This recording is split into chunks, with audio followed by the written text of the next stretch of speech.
Nowadays, many modern scientists accept that the reality we perceive as real is in fact hallucinated by our brains.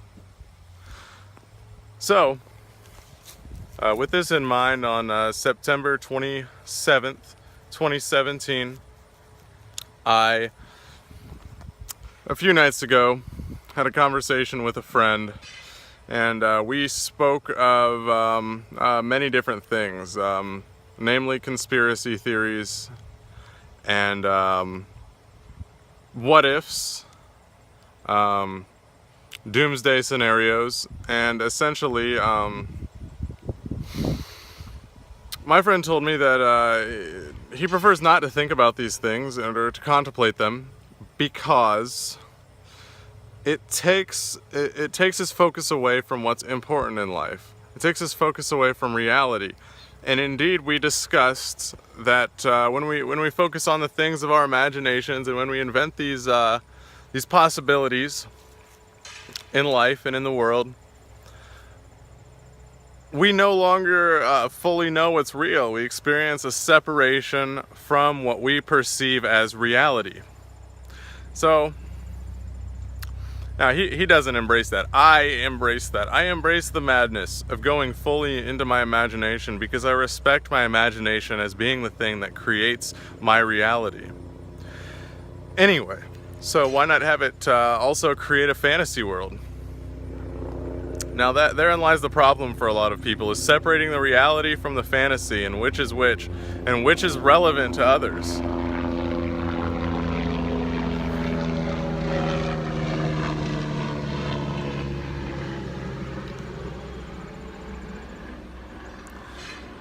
So,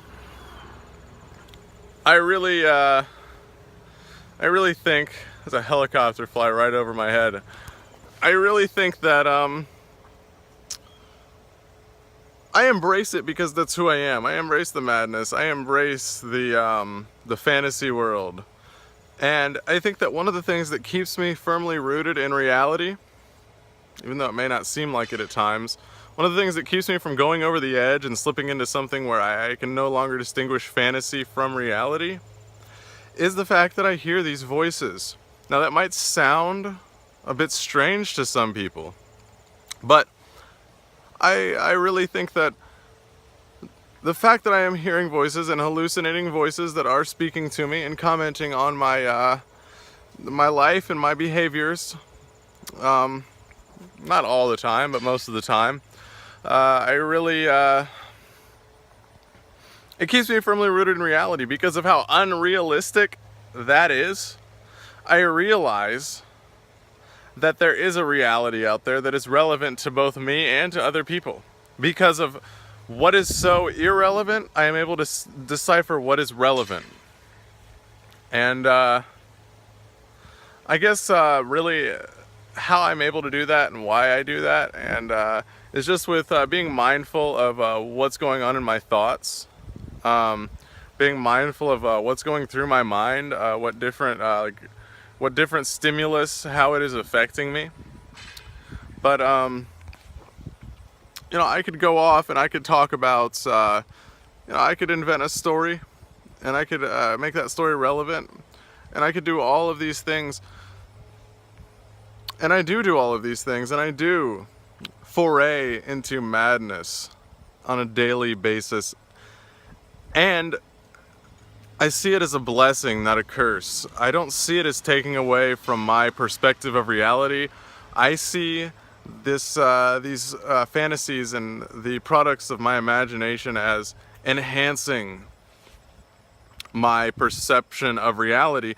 And I hope and I believe that one day my fantasies and the products of my imagination will also enhance others' realities, just as many others have enhanced my reality with the products of their imaginations.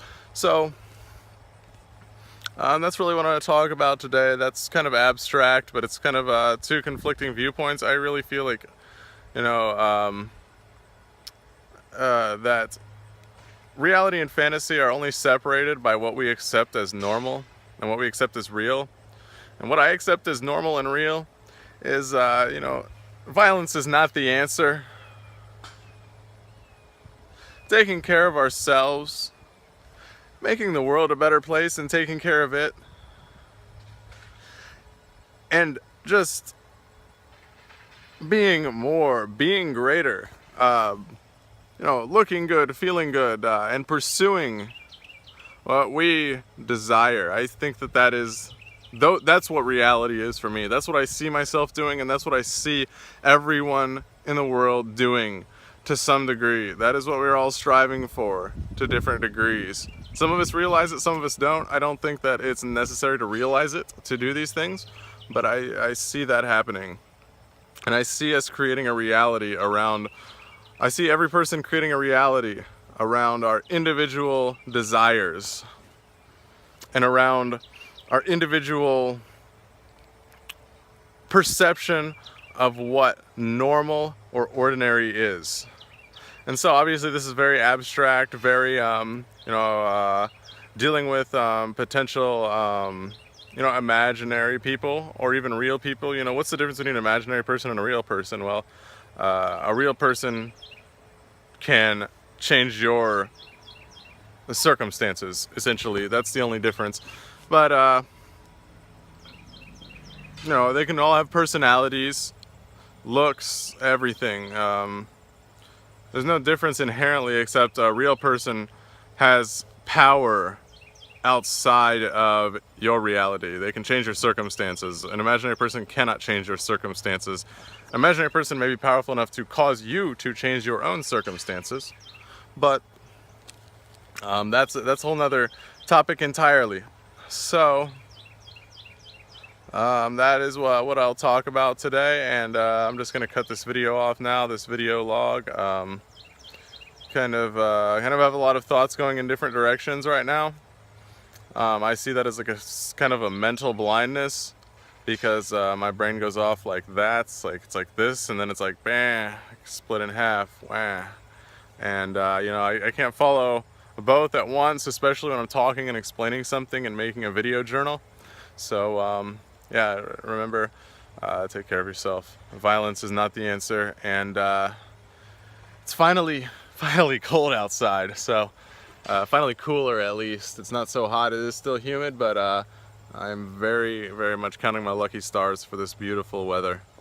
So thank you, and have a wonderful day.